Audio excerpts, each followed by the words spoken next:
Il ne faut pas oublier que lors des menstruations, les femmes ont tendance à avoir une ouverture de conscience, l'inconscient s'ouvre.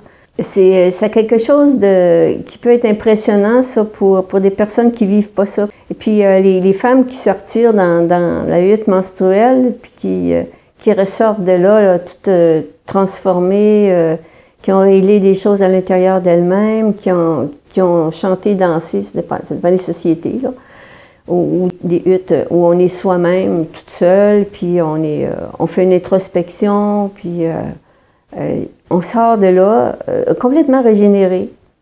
Alors les hommes voient ça. Les hommes aussi voient la synchronie entre le cycle des femmes et la lune. Il y a quelque chose de très impressionnant là-dedans.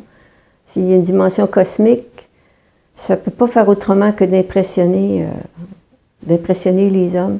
Les hommes ont voulu s'approprier ça, cette dimension-là, sacrée, hors du commun, qu'ont les femmes. Alors, en expulsant les femmes de la sphère rituelle autant qu'ils pouvaient, là, ça dépend des sociétés, eux-mêmes se sont donné des objets rituels qui ont une signification menstruelle carrément. Puis ça, on retrouve ça sur toute la planète.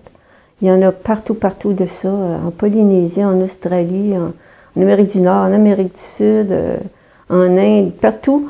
Les hommes ont pris les symbolismes, ça peut être par exemple, c'est à tous les mois, il faut nourrir le cristal, comme chez les Algonquins, où les hommes mangent des fruits rouges qui vont leur donner une diarrhée rouge.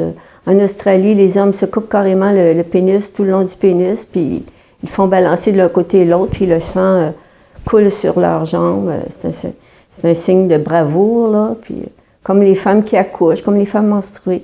Alors, il y a beaucoup de symboles comme ceux-là qui sont, puis de rituels aussi.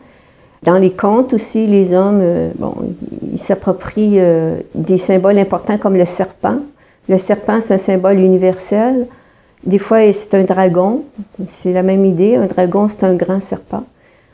Les hommes s'approprient ce symbole-là dans leur mythe. Puis là, ils combattent le dragon. Il y a plusieurs types là, de mythes, d'appropriation aussi. Puis il y a des inversions.